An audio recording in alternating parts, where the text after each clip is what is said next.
और उस तरह का स्थान भी निराकुलता का, जहाँ आवागमन लोगों का ना हो, ऐसा स्थान मिलना चाहिए। तभी साधु की जंगल शौच शुद्धि की निर्दोष चर्या पल पाती है। लोगों का ध्यान इन पर अब कम होने लगा है। समाज भी इन मामलों में बहुत प्रमाद करती है। समाज स्वयं त्यागी के साथ चलना पसंद नहीं कर पाती है। पसंद करती भी है तो उनके शरीरों की स्थितियां वैसी नहीं है। वो भी चाहते हैं महाराज ज़्यादा दूर मत चलो, पास में ही हो जाए तो तुमको भी अच्छा और हमको भी अच्छा।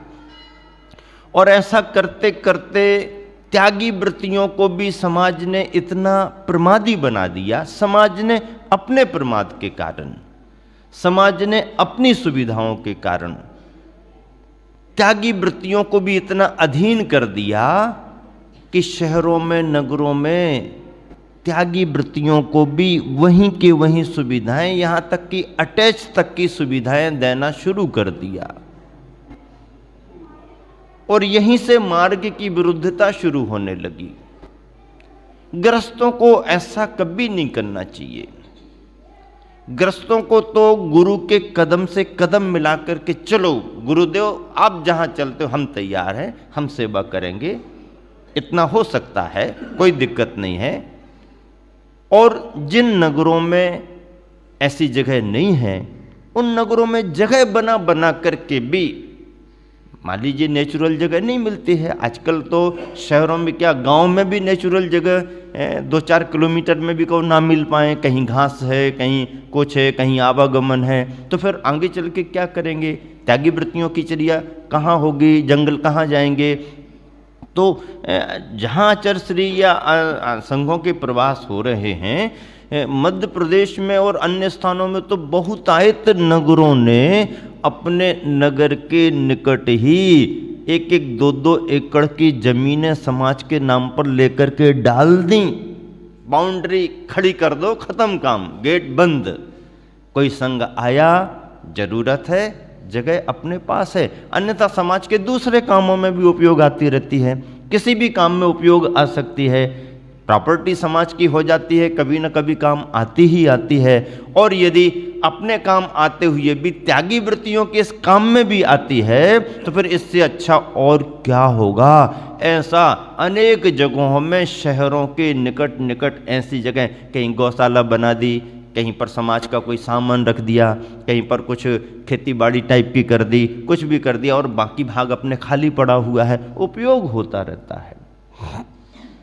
नागपुर में चतुर्मास कराने में असुविधाएं महसूस होती रही नागपुर की समाज को, तो नागपुर की समाज ने तो इतना दिमाग लगाया और इतना आशीर्वाद उनको संघ का फल गया आचार्य का, कि उन्होंने जो छोटी स्टेशन नागपुर की है मालधक्का आदि इतवारी में, उस रेलवे स्टेशन के आसपास का जो भी इलाका खाली पड़ा था, रेलवे से अनुबंध करके जगह तुम्हारी ही बनी रहेगी, स्वामित्व तो हमारा रहेगा और ये प्रबंधन हमारा रहेगा। और वहाँ ऐसी जगह बना दी कि अब कभी भी संघ जाए, जबकि रेलवे डिपार्टमेंट की जगह है, हमें जगह नहीं चाहिए, स्वामित्व तो तुम्हारा ही रहे, प्रबंध हमारे हाथ में दे दो और बाकी तुम्हें क्या उपयोग करना करो। तो आज वहाँ पर कितने भी संघ जाएं, सुविधा हो गई। तो ऐसा ध्यान यदि समाज रखे तो सब संभव है, रखना भी चाहिए।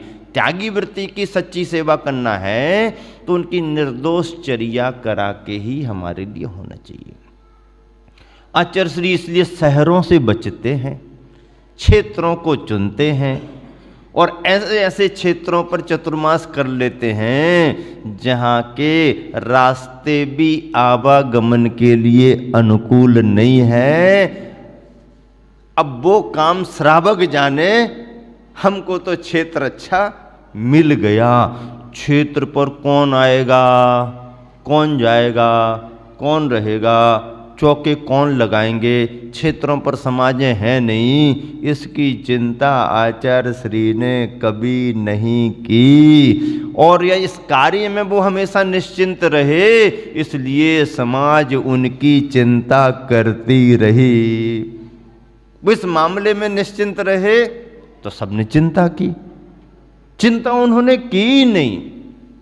ऐसे ऐसे क्षेत्रों पर जाकर के चतुर्मास कर लिए जहां कहीं डाकुओं का डर है तो कहीं पर रास्ते ठीक नहीं है, तो किसी क्षेत्र पर लाइट ही नहीं है। ऐसे ऐसे अभावग्रस्त क्षेत्रों पर आचर्षि ने चतुर्मास किए। चर्या उनकी निर्दोष पलती रही। श्रद्धालु अपनी भावनाएं लेकर के कोई ना कोई आते ही रहते, आहारचर्या होती ही रहती, संघ का स्वाध्याय चलता रहता। और आचार्य श्री के प्रवास से, क्षेत्रों पर आवागमन होने से क्षेत्रों की रौनक बढ़ने लगी, मंदिरों में चमक आने लगी और मंदिर ऐसे लगने लगे, क्षेत्र ऐसे लगने लगे जैसे नए नए क्षेत्र बना है, पुराने लेकिन क्षेत्रों में बहुत विस्तार, बहुत प्रभावना हो गई। तो भोपाल के नाम पर वर्षों से विचार करते करते भी आचार्य श्री वैसे गर्मी सर्दी का समय दिया भोपाल को, लेकिन जंगल की जगह कहाँ मिलेगी, कैसे मिलेगी, इस पर विचार आचार्य श्री हमेशा करते। गर्मी सर्दियों में तो फिर भी कहीं ना कहीं जगह मिल जाती, सूखा रहता है। बरसात में तो सूखी जगह भी गीली हो जाती है, सूखी जगह में भी घास आ जाती है, फिर कहाँ जगह मिलेगी। तो कई बार आचार्य श्री ने कार्यकर्ताओं को कहा, आप लोग निवेदन तो करते हो लेकिन चतुर्मास में जंगल आदि की जगह कहाँ होगी, अब चतुर्मास में समाज कहाँ देखे, कहाँ भागे, कहाँ। ये वो करते करते प्रशासन का सहयोग समाज के लिए बहुत था। और स्वयं मुख्यमंत्री जी बार बार भाव प्रकट कर रहे थे कि गुरुदेव पधारेंगे तो जो भी आवश्यकता उनकी चर्या को होगी हम प्रशासन की ओर से मदद करेंगे। भोपाल की ओर आचार्य श्री का विहार चल रहा था। मंगल प्रवेश की भी बेला आ गई और जिस समय गुरुवर ने मंगल प्रवेश भोपाल नगरी में चतुर्मास के दरमियान किया, चातुर्मास को सामने रखते हुए किया, तो वहाँ के महापौर आलोक शर्मा के साथ में मुख्यमंत्री और उनका कैबिनेट जिस तरीके से पैदल पैदल पैदल पैदल आचार्य श्री के साथ शहर में चला, काफ़ी प्रशंसा रही उस समय। क्योंकि औपचारिकताएं कर लेना अलग बात है और भावना से जुड़ करके यदि कोई संघ के साथ चले तो प्रशंसनीय कार्य माना जाता है। और मंगल प्रवेश बहुत ही गरिमापूर्वक समाज ने प्रशासन के सहयोग से अच्छे तरीके से किया। जैन जैनेतर बंधु तो आचार्य श्री से परिचित रहे ही हैं, क्योंकि आचार्य श्री का बहुत लंबा प्रवास उस तरफ हुआ है। भोपाल में भी बहुत कॉलोनियाँ, बड़ी बड़ी कॉलोनियाँ, 40 से लगभग किलोमीटर का एरिया पूरा का पूरा भोपाल महानगर का, इतना बड़ा तय कैसे करें, कवर कैसे करें। सेंटर पॉइंट आचार्य श्री ने चुना। वैसे तो समाज का बहुत बड़ा आग्रह पुराना मंदिर जो भोपाल का है, चौक मंदिर कहलाता है, उसमें रुकवाने का निवेदन किया। तो आचार्य श्री ने कह दिया कि चौक मंदिर में संघ के लिए और चतुर्मास के समय में रुकने योग्य जगह नहीं है, क्योंकि संघ को भी उतनी जगह नहीं थी और फिर आने जाने वालों को गाड़ी पार्किंग आर्किंग के लिए तो बिल्कुल भी जगह नहीं, क्योंकि पुरानी वसाहट है, छोटी छोटी गलियां हैं, अंदर बहुत जाना पड़ता है। तो आचार्य श्री ने कहा, देखो लाभ तो दे देंगे लेकिन चतुर्मास की स्थापना जैसा लाभ तो चौक में इसलिए नहीं मिल पाएगा क्योंकि बहुत संकीर्णता है, वहाँ पर आवागमन में काफ़ी असुविधा होगी लोगों को। हबीबगंज एक खुला इलाका था, बहुत वीआईपी इलाका था, वहाँ समझ लीजिए कि उस और वहाँ के हिसाब से बहुत महत्वपूर्ण इलाका था। पुराना एक मंदिर वहाँ पर बना हुआ था, समाज की भावना थी, वो भी चौक कमेटी मंदिर ट्रस्ट के अंतर्गत ही आता था। तो आचार्य श्री ने कुछ अपना भाव प्रकट किया कि ऐसे स्थान को देखें जहाँ पर सार्वजनिक लोगों को आने जाने की सुविधा हो, वीआईपी एरिया था पूरा। तो हबीबगंज स्थान चुना गया। हबीबगंज स्थान में आचार्य श्री ने अपना रुकना तय किया, पर वहाँ भी इतना व्यस्त मार्केट और इतना व्यस्त रोड कि जहाँ पर चौके लगाएं और लोग सड़कों पर खड़े हों, चिंता का विषय समाज को था। लेकिन लोग बताते हैं प्रशासन ने इतना बड़ा सहयोग किया कि जरा सी भी कोई परेशानी, प्रतिकूलता संघ को या श्रावकों को आई ही नहीं। जो अनुकूलता चाहिए, जिस विधि से अनुकूलता चाहिए, प्रशासन ने पूरा सहकार सहयोग किया, पूरा सहयोग किया। आचार्य श्री को बहुत अपेक्षाएं तो रहती नहीं है, लेकिन चर्या हमारी निर्दोष पले, स्वाध्याय साधना अच्छे से हो, उपस्थित श्रद्धालुओं को लाभ मिलता रहे, ये भावना हमेशा होती है। जंगल की बात को लेकर के आचार्य श्री बार बार कहाँ स्थान, तो आसपास तो कोई स्थान मिल ही नहीं रहे थे। तो आचार्य श्री ने कहा फिर जमेगा कैसे भाई?